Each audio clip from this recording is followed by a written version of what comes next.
Hello friends, are के computer class में आप सभी का स्वागत है। आज की वीडियो में हम टैबुलेशन या तालिका पर आधारित प्रश्नों के पार्ट 2 के बारे में डिस्कस करेंगे। इससे पहले की वीडियो में हमने पार्ट 1 के बारे में डिस्कस किया हुआ है, जिसके अंतर्गत पीईटी 2021 में आई हुई एक तालिका को डिस्कस किया गया है, जो आगामी परीक्षा के लिए काफ़ी इंपॉर्टेंट है। तो यदि आपने वो वीडियो नहीं देखा हुआ है तो आप प्लेलिस्ट में उस वीडियो को वॉच कर सकते हैं, या प्लेलिस्ट इस वीडियो के एंड में यहाँ पे शो होगी, आप वहाँ से भी वॉच कर सकते हैं। तो आइए इस वीडियो को शुरू करते हैं। यहाँ पे एक तालिका दी गई है। तालिका क्या है? 6 विभिन्न शहरों में एक प्रवेश परीक्षा में बैठने वाले उम्मीदवारों की संख्या लाख में यहाँ दर्शाई गई है इस तालिका में, तथा इनमें पास व फेल उम्मीदवारों का अनुपात दर्शाया गया है। यानी ये 6 शहर हैं, ABCDEF, ये 6 शहर हैं या नगर हैं, और उम्मीदवार इसमें कितने बैठे हैं इस परीक्षा में, ये लाख में ये संख्या दर्शाई गई है, और उसमें पास और फेल होने वाले उम्मीदवारों का अनुपात यहाँ पे दर्शाया गया है। तो हमें इस तालिका को ध्यान से पढ़ना है और इसी के आधार पर जो क्वेश्चन पूछा जाएगा उसका उत्तर देना है। तो आइए पहला प्रश्न देखते हैं। पहला प्रश्न क्या है? नगर C से परीक्षा देने वाले उम्मीदवारों की संख्या नगर B से परीक्षा देने वाले उम्मीदवारों की संख्या का कितने प्रतिशत है। अब यहाँ देखिए, का किसके साथ लगा हुआ है? का B के साथ लगा हुआ है, तो B क्या हो जाएगा? हर हो जाएगा, और C क्या होगा? अंश होगा, और प्रतिशत निकालना तो हम 100 से गुणा करते हैं। तो सबसे पहले देखते हैं C से परीक्षा देने वाले उम्मीदवार कितने हैं। यहाँ देखिए, C से कितने परीक्षा देते हैं? 1.08 लाख परीक्षार्थी। तो हम लिख लेंगे 1.08 लाख, ये हो गए। और B में कितने दे रहे हैं? B में यहाँ देखिए 3.14 लाख विद्यार्थी परीक्षा दे रहे हैं, तो 3.14 लाख यहाँ लिख लिया। अब प्रतिशत निकालना है, तो 100 से हम क्या करते हैं? गुणा करते हैं। एक बार फिर से यहाँ देखिएगा, 3.14 को हमने नीचे क्यों लिखा? क्योंकि यहाँ देखिए लिखा हुआ है कि C से परीक्षा देने वाले उम्मीदवारों की संख्या नगर B से परीक्षा देने वाले उम्मीदवारों की संख्या का कितने प्रतिशत है। तो जिसके साथ का लगा हुआ है उसको हम हर में करते हैं, और दूसरे राशि को हम अंश में करते हैं, और प्रतिशत निकालना है तो हम क्या करते हैं? 100 से गुणा करते हैं। अब काट देंगे, चूँकि दोनों 2 अंक पे नीचे और 2 अंक पे ऊपर दशमलव है, तो हम इसको क्या करते हैं? हटा देते हैं। अब 2 से काट देंगे, तो 2 पचे 10 और 2 चौक 8, यहाँ काटेंगे 2 1 कम 2, 2 पचे 10 और 2 सत्ते 14। अब नहीं कटेगा, अब हमें भाग देना पड़ेगा टोटल। यहाँ हो गया 5400 बटा 157। अब हम इसको मान लेते हैं 150, सीधे से पूर्णांक अगर मान के चलते हैं तो 150 ये है, तो कितनी बार जाएगा पहाड़ा? 15 या 45, 3 बार में जाएगा, क्योंकि 4 बार में क्या हो जाएगा? 60 हो जाएगा। तो 3 बार में हम ले चलते हैं, तो 15 या 45 मतलब 450, और 7 21, तो 471। अब 471 हम 540 में से जब घटाएंगे तो कितना आएगा? यहाँ 10 हो जाएगा, 10 में से 1 गया 9, यहाँ 13 हो गया, 1 कैरी होगा, तो 7 6 13, और ये 4 4 कट गया, यानी कि 69 यहाँ पे बचा, 69 बचा। अब यहाँ पे 0 और लिख लेंगे, यानी कि 690। अब हमारा कितना बचा? 690। 690 अब कितनी बार जाएगा? तो 15 चौके 60, 15 पचे 75, यानी कि 4 बार जाएगा, ये 4 बार जाएगा। अब कितना होगा? क्योंकि हमें एक बार ऑप्शन भी देख लेना है, यहाँ पे दशमलव में नहीं है, और हम यहाँ 34 बार तो जाएगा, ये हमें पता चल गया है। तो हम ऑप्शन को देखते हैं, ऑप्शन में यहाँ 34 दिया है, इसे हम टिक करके आगे बढ़ जाएंगे। यहाँ हमें गुणा करके इसके नीचे या आगे दशमलव करने की कोई ज़रूरत नहीं है, क्योंकि हमारे ऑप्शन में ऐसा कोई ऑप्शन है जिसमें अगर ई में लिखा होता है इनमें से कोई नहीं, तो हम एक बार आगे ट्राई कर सकते थे। लेकिन यहाँ 5 ऑप्शन दिया हुआ है और पूछ रहा है निकटतम प्रतिशत हमें ज्ञात करना है, तो यहाँ पे हमारा क्या हो गया? 34% दिया हुआ है, तो यही हमारा आंसर हो गया। नेक्स्ट प्रश्न देखते हैं। दूसरा प्रश्न क्या कह रहा है? नगर ई से परीक्षा में पास होने वाले उम्मीदवारों की संख्या कितनी है, हमें ज्ञात करना है। तो नगर ई यहाँ पे है, कितने हैं उम्मीदवार? टोटल 1.85 लाख ये उम्मीदवार हैं टोटल। इसमें पास कितने हैं? 3% पास हैं, और टोटल कितने हैं? 3 2 5 हैं। तो हम जो टोटल दिया हुआ, टोटल की तुलना किससे करेंगे? टोटल से करेंगे, यानी कि 1.85 लाख ये जो विद्यार्थी हैं, इसकी तुलना हम किससे करेंगे? यहाँ टोटल कितने विद्यार्थी हैं पास और फेल मिला के? 5, तो 5 से करेंगे। और निकालना क्या है? पास छात्रों की संख्या। तो पास का अनुपात क्या है? यहाँ पे 3 है, तो 3 से हम गुणा कर देंगे। अब इसको काट देंगे, कितना आएगा? 5 3 15 और 3, 5 सत्ते 35, यानी कि आ गया 37। 37 गुणे 3, अब यहाँ 37 दशमलव में आया, चूँकि ये दशमलव है तो 3 सत्ते 21, 1 2 कैरी और 3 त्रिका 9 तो 11 और 2 अंक पे दशमलव, यानी 1.11 लाख ये आया हमारा। अब यहाँ ऐसा दशमलव कुछ दिया नहीं है, लाख में दिया हुआ, तो लाख मतलब क्या होता है 5 शून्य, 1 2 3 4 5।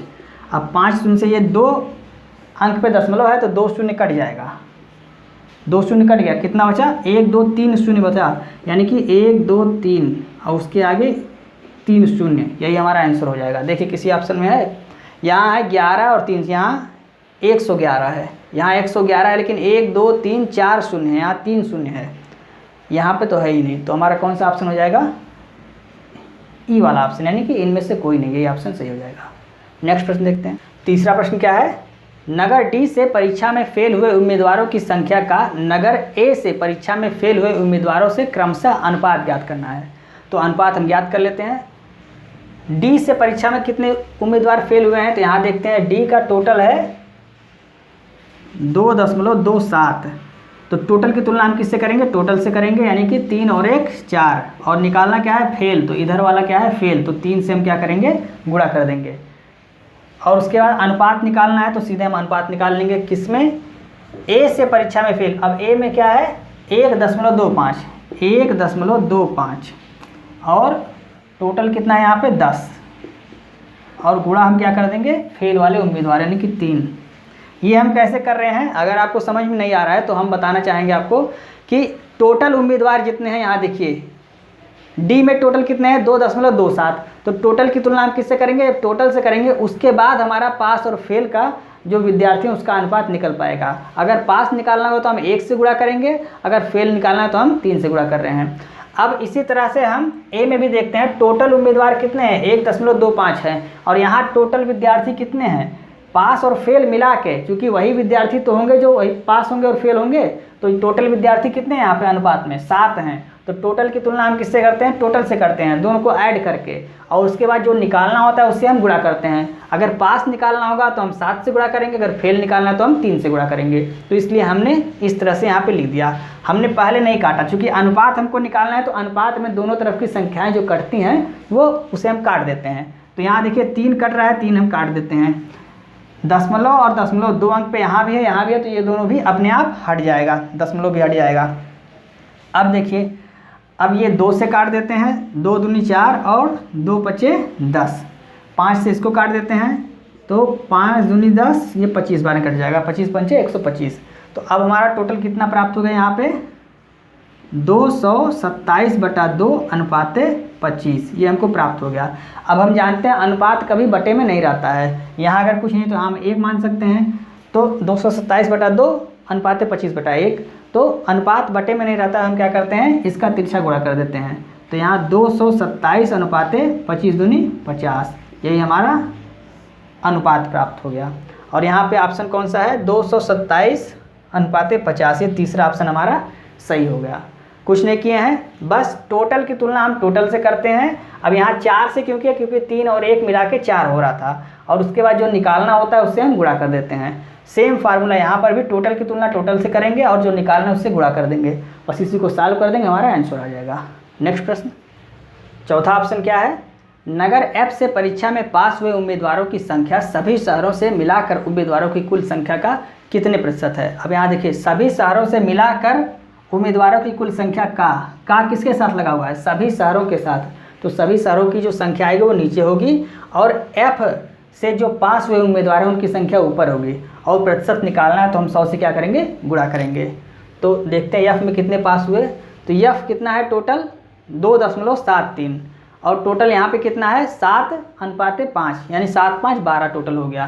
तो टोटल की तुलना हम टोटल से करेंगे, यानी कि 2.73/7 5 12, और इस बार पास निकालना है, तो ये पास और ये फेल है, तो पास कितना हो गया 7।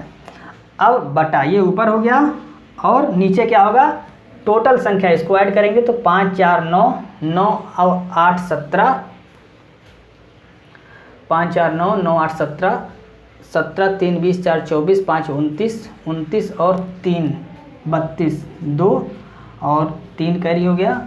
उसके बाद 3 2 5 8 5 13 13 7 20 और 3 20 3 23 3 हो गया, 2 कैरी हो गया। उसके बाद 3 1 4 1 5 2 7 2 9 1 10 2 12 12.32 ये आ गया टोटल। तो इसको हम नीचे रख देते हैं 12.32 नीचे रखें, क्योंकि इसके साथ क्या लगा हुआ है, का लगा हुआ है। और प्रतिशत निकालना तो हम 100 से क्या कर देते हैं, गुणा कर देते हैं। ये प्रतिशत का नियम आप याद कर लीजिए एकदम इसको, कि जिसके साथ का अथवा से लगा होता है उसे हम हर में रखते हैं और दूसरी राशि को अंश में रखते हैं, और प्रतिशत निकालना रहता है 100 से हम गुणा करते हैं। ये नियम आपका हमेशा काम करेगा। अब इसको हम सही से लिख देते हैं। सही से लिखने का मतलब क्या, इसके बटा 12 है तो यहाँ बटा 1 हो जाएगा, ये 1 ऊपर चला जाएगा और 12.32 नीचे हो जाएगा। तो 2 दशमलव और यहाँ से दशमलव भी है 2 अभी हटाते हैं, 73/12 और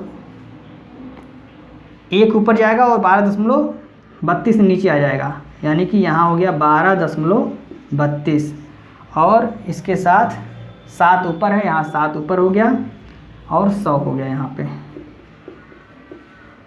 ये आ गया टोटल। अब हम देखते यहाँ पे क्या करते हैं, 2 अंक पे दशमलव है, यहाँ भी 2 अंक पे दशमलव, इसको हटा देते हैं। अब देखते हैं कौन सी संख्या किससे कटेगी। तो 7 से ये कट जाएगा, 7 एक कम 7, 7 और 5 53 हो गया, 7 सते 49 और 7 छक 42, यानी कि 176 आ गया। अब इसको देखते हैं, काटते हैं हम। तो इसको हम 2 भाग में तोड़ लेते हैं, 4 और 3 अगर कर लेते हैं, 4 3 12, तो 3 से हम इसको काट देते हैं, या आप ऐसे ही करिए सीधे, 3 से इसको काटिए तो 3 9 27, 3 एक कम 3 और 3 चौक के 12, फिर 4 से इसको काट दिए 25 बार में, यानी कितना आ गया 91 × 25 और यहाँ पे कितना आ गया 176, ये कट गया है 176। तो यहाँ लिखते हैं। अब 25 में 91 का अगर गुणा करते हैं तो 25 एक कम 25, 5 हो गया और 2 कैरी हुआ, फिर 25 9 225 और 2 227 बटे 176। अब यदि इसको हम 180 मानते हैं टोटल, तो कितनी बार जाएगा यहाँ पे, 1 बार जाएगा, यानी कि 1 हो गया। अब 176 इसको घटाएंगे तो कितना आ जाएगा, यहाँ पे 1 आ गया और ये 12 7 5 12 51 आ गया। अब यहाँ 5 उतारेंगे, यानी 515। अब कितनी बार जाएगा, 18 दूनी 36, 18 3 54 हो जाएगा, यानी 2 बार जाएगा। तो 2 बार जाएगा, कितना हो गया 6 दूनी 12, 2 हो गया और उसके बाद फिर 1 हो गया और 2 सते 14 1 15 और 2 एक कम 2 1 3, 352 हो गया। यहाँ 3 हुआ और यहाँ आपका 11, 6 5 11 और 1 163। अब 163 आया, 163। अब दशमलव लगाएंगे, शून्य उतारेंगे, कितनी बार आएगा। यदि 180 से मानते हैं तो 18 9 कितना होता है 162, यानी 9 बार में जाएगा ये, तो यहाँ 9 हो जाएगा 162। इसमें गुणा कर लेंगे 9 से, तो 9 6 54, 4 5 कैरी, 9 सत्ते 63 और 5 68 8 6 हो गया, फिर 9 एक कम 9 6 15 घटा देंगे इसको, तो यहाँ आ गया 6 और 12 8 4 12 और ये कट गया 46 आ गया। अब 46 में 0 फिर बढ़ाएंगे, यानी 460 आ गया। कितनी बार जाएगा, तो 18 दूनी 36, 2 बार में जाएगा, यानी कितना आ गया 12.92। 2 अंक तक देखना है, 12.92 यहाँ है, 12.93 यही हमारा ऑप्शन हो गया, यानी आंसर नंबर फर्स्ट ये हमारा सही हो गया। तो थोड़ा सा गुणा भाग करना पड़ेगा, जितना तेज आप गुणा भाग कर लेंगे उतना जल्दी सारणी वाले प्रश्न का उत्तर आ सकता है। तो नेक्स्ट प्रश्न देखते हैं। 5वां प्रश्न क्या है, प्रवेश परीक्षा में फेल होने वाले छात्रों की सर्वाधिक संख्या किस नगर में है। ऑप्शन में F, C, D और B, और इनमें से कोई नहीं।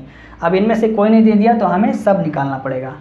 तो पूरे शहर में फेल होने वाले छात्र कितने हो निकालना पड़ेगा, उसके बाद देखना पड़ेगा किसमें ज़्यादा हैं। इसके अलावा और कोई ऑप्शन नहीं है। तो हम देखते हैं, सबसे पहले ए में निकालते हैं। ए के लिए कितना हो गया, यहाँ देखिए ये टोटल संख्या है और यहाँ टोटल कितनी है 7 3 10 है। तो टोटल की तुलना हम टोटल से करेंगे और निकालना हमें फेल, तो हम 3 से गुणा करेंगे। सभी में फेल निकालना है, तो जितना सभी में है लास्ट में उसी से हम गुणा होगा। अब देखते हैं यहाँ ए का, और एक चीज़ और ध्यान दीजिए, ये लाख में है, तो लाख में है तो हम 5 शून्य से यहाँ गुणा कर सकते हैं, जिसमें से हम 2 शून्य से इसको दशमलव को हटा देंगे और गुणे 1000 लिखेंगे। अब देखिए 125/7×3 10 और गुणे फेल निकालना है तो 3 से गुणा और गुणे 1000। 1000 हमने क्यों लिखा, क्योंकि यहाँ दशमलव जो था 2 अंक पे, तो 2 शून्य उससे कट गया, तो 1 लाख से हम गुणा करते तो 2 शून्य दशमलव से हट गया। इसी तरह बी को देखते हैं। बी में है 3.14, तो दशमलव हट जाएगा तो 314/5×3 8 गुणे 3 और गुणे 1000। अब यहाँ भी 3 से हो रहा है क्योंकि यहाँ लास्ट में 3 है, इसलिए ऐसा नहीं कि सब में 3 से ही गुणा होगा, लास्ट में यहाँ 3 है। अब बी हो गया। अब सी देखते हैं। सी का है 108 हो गया और बटे 5 4 9 गुणे 5 से यहाँ होगा और गुणे 1000 यहाँ भी हम गुणा करेंगे। डी से देखते हैं 227/3×4 गुणे 3 और गुणे 1000। अब यहाँ हो गया सी हो गया। अब ये देखते हैं, ये ऊपर है। ई से देखते हैं 185/3×5 गुणे 2 और गुणे 1000। फिर एफ से देखते हैं 273/7×5 गुणे 5 और गुणे 1000। अब इतना हमने लिख लिया। अब हम क्या करते हैं, देखते हैं जो कट रहा है आसानी से उसको काट देते हैं और जिसका आसानी से गुणा होगा उसको गुणा कर देंगे। तो यहाँ देखिए 0 से 0 कट रहा है और इसका अगर हम गुणा करेंगे तो 125 में 3 से गुणा करेंगे तो 375 होगा, तो 375 और 2 शून्य यहाँ पे, यानी कि ये आ गया 37,500। इसको देखते हैं 9 एकम 9 और 9 दूनी 18 और 12 पंचे कितना हो गया 60, तो 12 पंचे 60 हो गया और 60 के आगे 1 2 3 शून्य, यानी कि 60,000 हो गया ये। इसको देखते हैं 5 3 15 और 5 7 35 और 37 दूनी कितना होता है 74, 37 दूनी 74 और 1 2 3 शून्य, यानी कि ये अभी कितना आ गया 74,000, ये 60,000 और ये 37,500। इसको देखते हैं यहाँ 8 से जब 1000 को आप काटेंगे तो 125 बार में ये कटता है 1000 से, 8 से 1000 125 बार में कटता है और 4 से 125 बार में कटता है और 1 शून्य यहाँ उतार देते हैं, यानी कि 250 आ जाता है। यहाँ पे देखिए 3 से काटेंगे तो 3 9 27 और 3 एकम 3 और 3 चौक 12, 4 से कट जाएगा 250 बार में। अब यहाँ पे देखते हैं इसका और इसका गुणा कर देते हैं तो कितना आ जाता है 9 5 45 और 5, यानी कि 455 आ जाएगा। इन दोनों का गुणा करने पे 455 आएगा। अब यहाँ देखिए ये 3 अंक में है और ये 3 अंक में है, यानी कि जब हम गुणा करेंगे तो 6 अंक में तो आएगा ही, और ये कितने अंक में है 5 में, यहाँ भी 5 में है और यहाँ भी 5 अंक में है, तो ये तीनों तो कट गया, ये तीनों ऑप्शन नहीं होगा, यानी 3 ऑप्शन हमारा कट गया। अब बचा बी डी और एफ, यहाँ ऑप्शन में बी डी और एफ तीनों दिया हुआ है।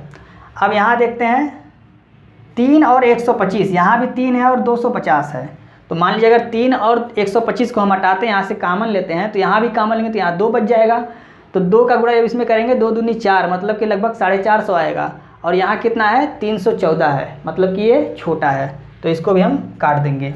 अब इससे तुलना कर लेंगे, यहाँ देखिए 250 है, यहाँ भी 250 है, तो कॉमन कर ले लेंगे 250 बाहर आ जाएगा, अंदर कितना बचेगा 455 और यहाँ कितना बचेगा 3 से जब इसमें गुणा करेंगे तो 20 3 60, ये लगभग 670 या 80 आएगा, और यहाँ 555 है, तो बड़ा कौन सा है, यही बड़ा है, तो इसको भी हम काट के और यही हमारा आंसर हो गया। यानी ऑप्शन हमारा कौन सा सही है डी, ये वाला ऑप्शन जो है सी वाला ऑप्शन, ये हमारा राइट आंसर हो गया। तो इस तरह से आप ऑप्शन को अलग करके अपना उत्तर ला सकते हैं बिना गुणा किए हुए। थोड़ा सा दिमाग लगाइए, अगर आप गुणा करने में फंस जाएंगे तो आपका इससे भी ज़्यादा समय लगेगा। तो कैलकुलेशन बहुत ज़रूरी है और प्रैक्टिस तालिका वाले प्रश्नों में बहुत ज़रूरी है, क्योंकि बिना प्रैक्टिस के ये प्रश्न जल्दी से सॉल्व ही नहीं होंगे, तो इसमें समय लगता है। तो प्रैक्टिस अगर आप किए रहेंगे तो आपका ऑप्शन आसानी से निकल सकता है, और अगर प्रैक्टिस नहीं होगी तो आपका समय भी जाएगा और ऑप्शन भी नहीं आएगा, यानी कि उत्तर भी नहीं आएगा। तो इसलिए तालिका वाले प्रश्नों में प्रैक्टिस बहुत ज़रूरी है, क्योंकि 20% नंबर आपका पीईटी से केवल ग्राफ और तालिका से ही आता है। तो दोस्तों आज की वीडियो में बस इतना ही। यदि आपको वीडियो अच्छी लग रही है तो आप इसे अपने दोस्तों को भी शेयर करें और वीडियो को लाइक और सब्सक्राइब करना ना भूलें और बेल आइकन को प्रेस कर लें, इससे हमारी आने वाली सभी वीडियो की नोटिफिकेशन आपको समय समय पर मिलती रहे। और सुबह वाली क्लास को भी आप ज़रूर देखें, क्योंकि उसमें औसत से संबंधित प्रश्नों को डिस्कस किया जा रहा है, जो आपकी पीईटी परीक्षा में महत्वपूर्ण चैप्टर है। जय हिंद।